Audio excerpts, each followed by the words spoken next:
Well, hello and thank you for joining me for another Alex on Tech and iTWire TV interview. I'm joined today by Claudio Cardile. He is the ANZ Managing Director of Barco. Welcome to the program. Hi, Alex. Thanks for having us. Yeah, great to have you here. Now, Claudio, I can see that Barco has been in technology ever since it started way back in 1934, assembling radios in Belgium from parts imported from the US, and since then has been a pioneer in TVs, in projection, in DLP and more, with various acquisitions and divestments along the way. So what is Barco best known for in 2021, just weeks away from 2022, and what markets does Barco focus on? Yeah, we certainly have come a long way since the trusty old radio. For us, it's seeing beyond the image. We developed visualization and technology, since the 1934, as you mentioned. And for us, we've seen parts from imported from the US to be utilizing our technologies, and we've pioneered TVs, projection, and DLP technologies and more. Certainly, we've had, as you mentioned, a lot of acquisitions and divestments along the way. For us, it's been three core markets, being the enterprise, from the meeting room to classroom, control rooms, and to corporate spaces. Healthcare is another major market for us, from radiology departments to the operating rooms. And of course, entertainment, which covers everything from the movie theaters to live events and major attractions. So in 2020, certainly the 3,000 plus employees whose passion for technology has certainly been there and captured many of the several hundred, I think it's 400 or 500 patents that we have at the moment. And for 2021, certainly was in terms of with the pandemic, was our ClickShare conference product that we happened to just launch just before the pandemic started early 2020.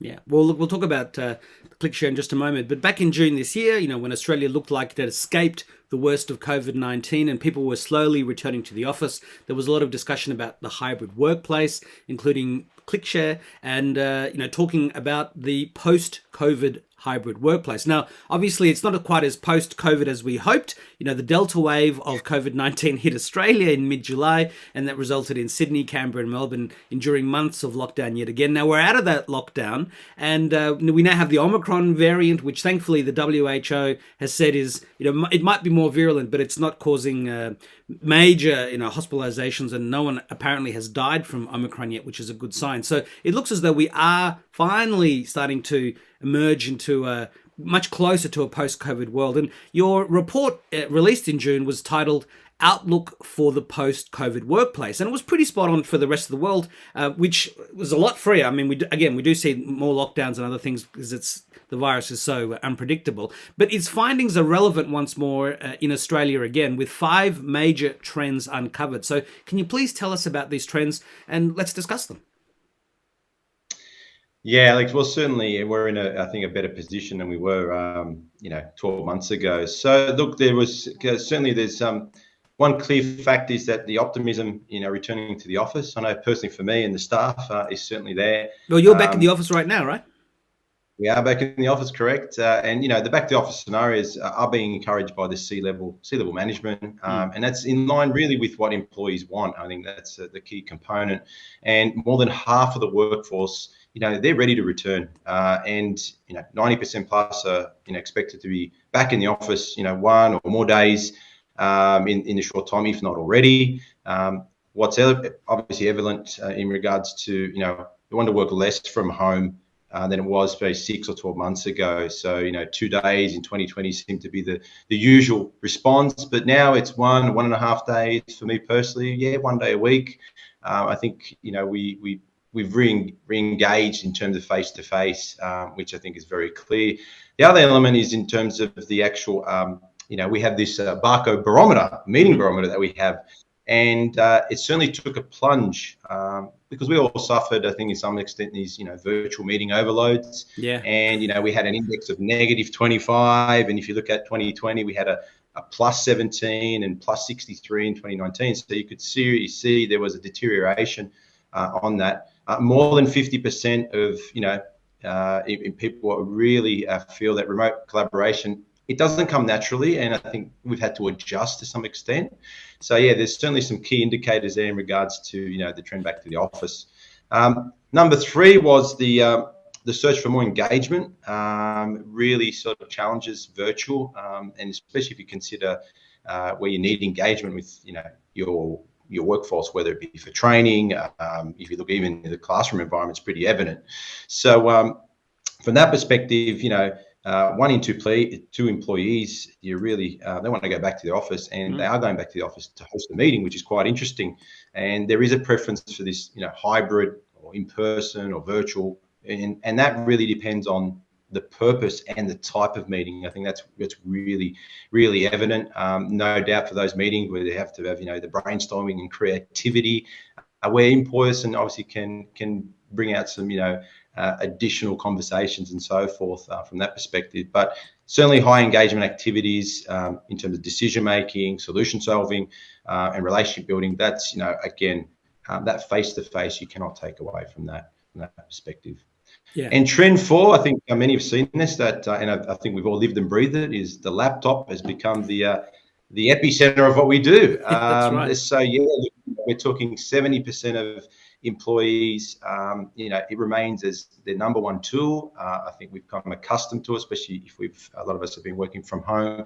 We're quite used to it. I mean, even a lot of the applications are quite powerful in terms of, if you consider meeting room solutions, and if you're talking dedicated, notebook applications, and we know it, we're used to it, all our information is there. So that's been a big jump. I think that probably in the past. Yeah, I mean, we're finally seeing a lot of laptops getting the 1080p camera upgrades from the old 720p. So the manufacturers are realizing that, and they're improving that as well.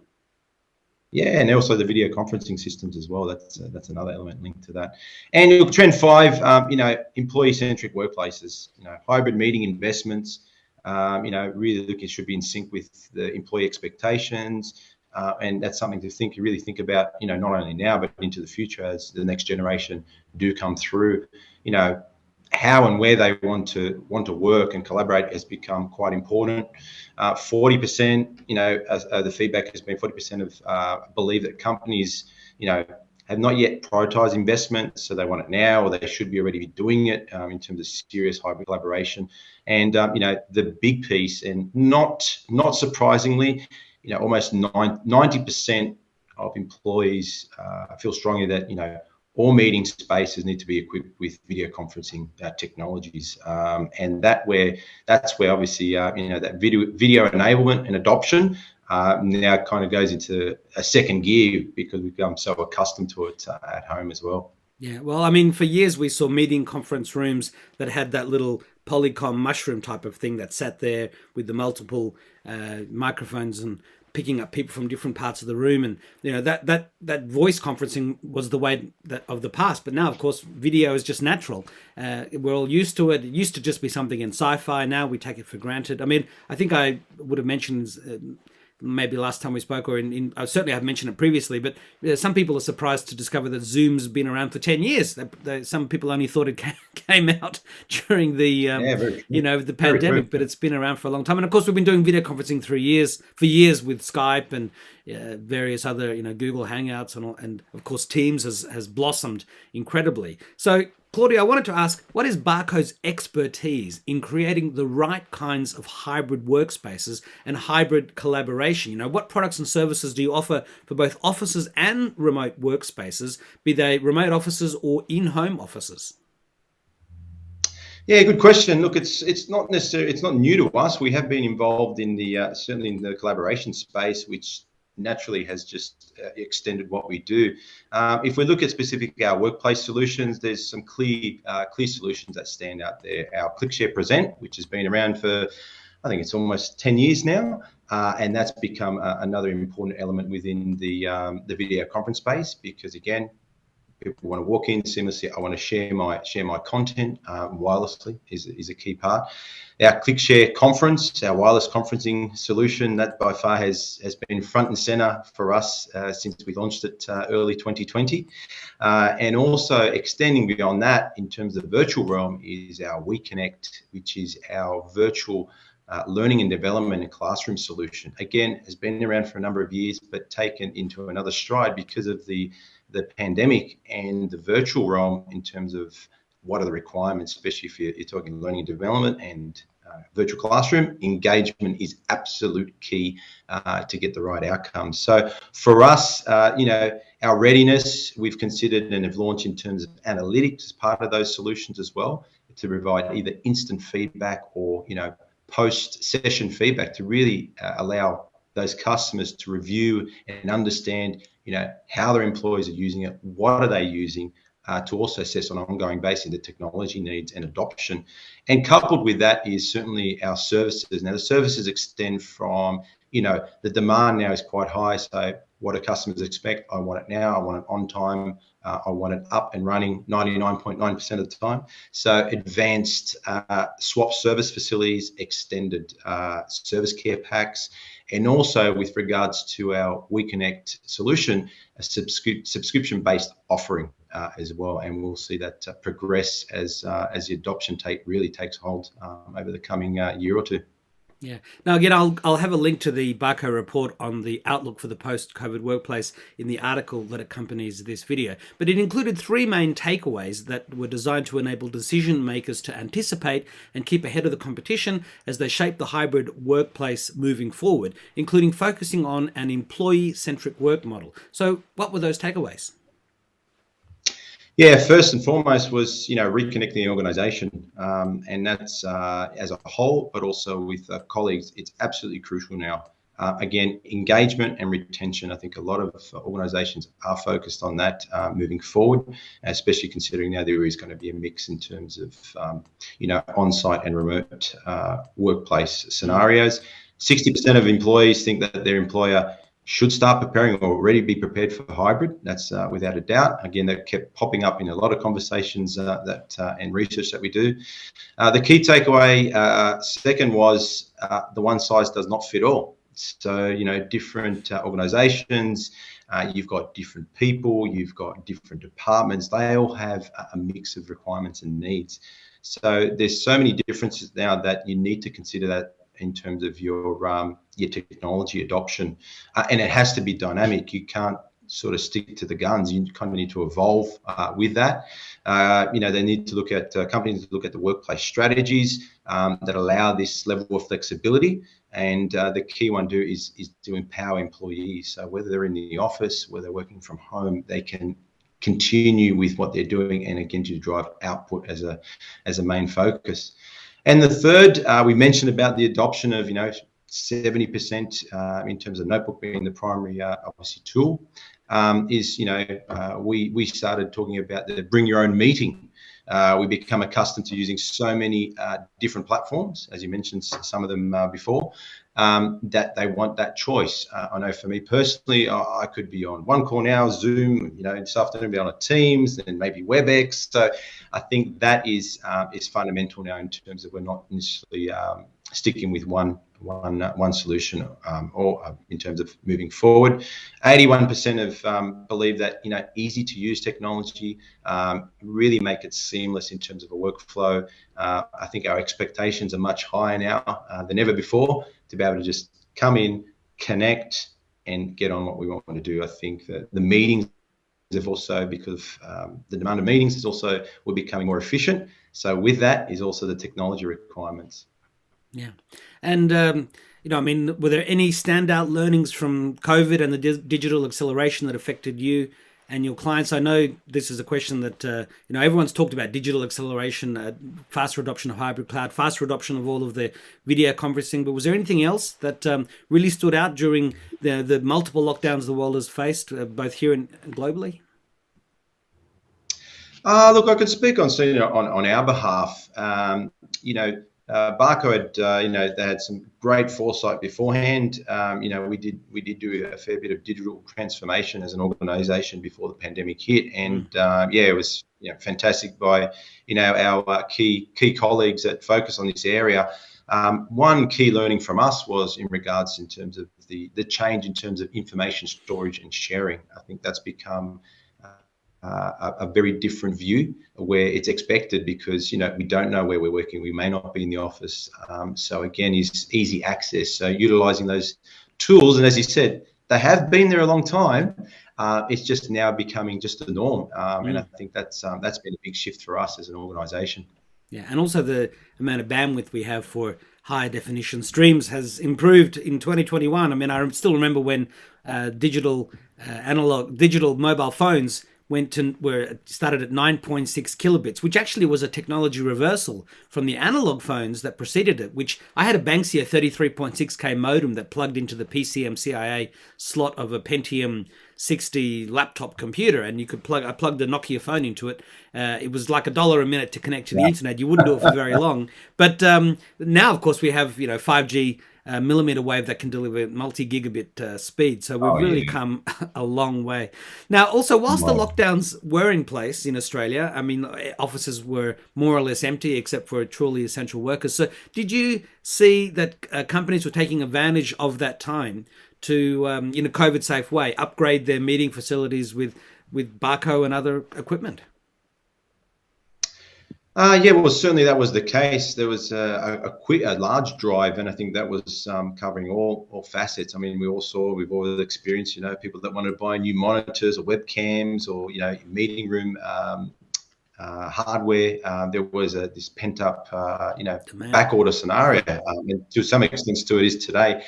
For us personally as well, whilst our organisation was able to continue operating as we support essential businesses.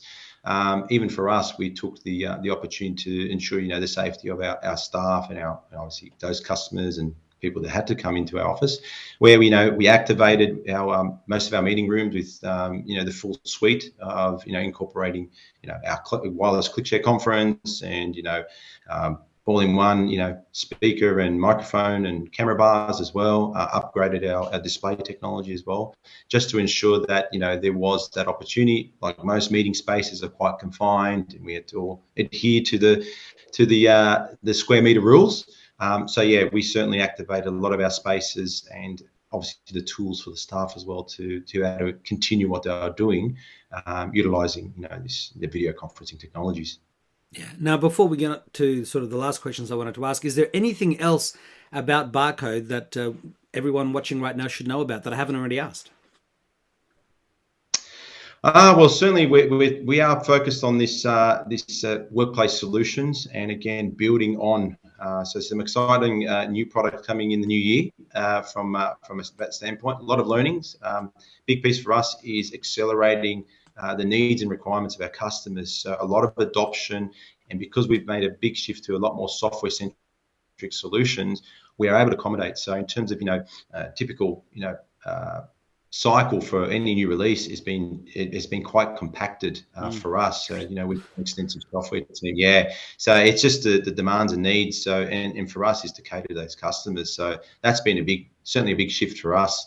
And more exciting solutions coming in the new year and expanding on what we already have to really, engage and activate those companies, not just the large enterprise, because we've seen, the small, medium, they have the same needs and requirements. So to cater also for that, those segment of the marketplace as well. Yeah. And I mean, for those smaller enterprises, I mean, the cost of these video conferencing systems must have come down quite a lot over the past couple of years because, it's just been such a requirement for everybody. Oh, absolutely. And, there's certainly customers now are sport for choice. But also, the customers today are much more tech savvy. So for us, we've looked at not just our solutions, because it always incorporates part of a complete ecosystem. So that's a big focus Barco's had for some time, and even more now, looking at the alliance partnerships, because it's not necessarily just a Barco product or Barco solutions being used on its own. It's incorporating other hardware and solution, and how we can amalgamate those solutions so it becomes efficient. It streamlines the installation and even the usage case for the end customer. Yeah. Now, to change gears for a moment, I always like to ask the people I'm interviewing if they could please share a memory of their first computer. So what's one from you? Whoa, let me think. Probably from a PC. Obviously, like many, it was always gaming related as a young kid. Not an avid gamer, but yeah, I remember the first computer I received, which was back in, I think it was maybe 87, 88. It was an Amiga 500, if I recall. I had one of those. They were awesome. Yeah, right. Yeah, I think most of it. So yeah, that was for me. So it's come a long way since then. That's without a doubt. If you look at technology now in terms of what it's capable of, but yeah, vastly different. How much it's changed in over 5, 10, 15, 20 years is incredible. Yeah, although when you look back at the Amiga, it had the graphical user interface. With that you could double click. It was sort of it was an alternative to Mac and Windows of its day, but it had a strong gaming focus, which everybody loved. At least that owned one. Yeah, Yeah. yeah, I have fond memories of that from as a young kid. Yeah, absolutely. Now, do you remember your first video call, or when was the first time that you worked remotely? Oh yeah, look, I mean, I've been in sales and marketing for almost 20 years. So yeah, from that perspective, probably really kicked off probably 5 years ago for me personally. Obviously, much more in the last 2 years, and it was very different to to an in-person meeting. It didn't come naturally to many, and if you look at now, fast forward from my first, it's second nature. We've streamlined the way we work, we operate, the efficiency, the nature of the meetings. So it has certainly come a long way since my first experience. And how do you think Barco will evolve over the next couple of years? And what do you think the industry will look like in the 2030s? I know that Sony just had their Sony Technology Day, and they were prototyping and showing off this incredible headset that had two 4K displays over each eye. So with two eyes, you had an 8K image. And if in fact the imagery gave you this overwhelming sense of reality. It was so real that when you put it on, you were just astonished. And there's actually a video. If you just type Sony Technology Day 2021 into Google, you can see this. Now, that won't be on sale anytime soon, but clearly this is sort of the type of thing we're going to be seeing this decade, this incredible change to, I guess, holographic technologies and just being in the presence of somebody, maybe with a haptic glove to shake their hand. Interesting. Yeah. Yeah, for Barco, yeah, certainly the virtual experience is something that we continue to involve and have been involved in for many, many years. I think that is certainly not going away, and I think it's becoming on a bigger scale. And if you consider, how important collaboration is, that virtual experience realm is now stepping into that space. It's blending over where you see meeting spaces that have also virtual experience set up in some form. I mean, you're talking about the individual on that piece, but when you've got groups, it becomes a little bit more challenging. So yeah, for us, we're still evolving the virtual experience technology, so that continues to grow for us. Big piece certainly for Barco is a focus on software and service. That is by far a big focus for our organisation in terms of how we can deliver more and efficiently for the customer.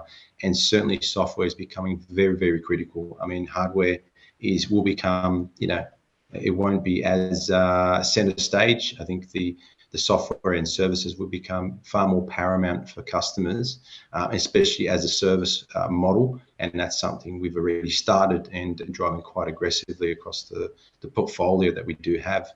Yeah, I mean, I imagine the hardware will become commoditized, and then the software and services will give you that customized experience that will become the all-important factor, as you just saying. Yeah. Yeah. Probably hardware will be a free item, possibly with a subscription based or software subscription based models. It's just going to be part of that enables the solution to be activated. But yeah, that's by far a big focus, and we're seeing more of that without a doubt. So my second last question is simply to ask if you could please share some of the best advice you've received in life to help you get where you are today.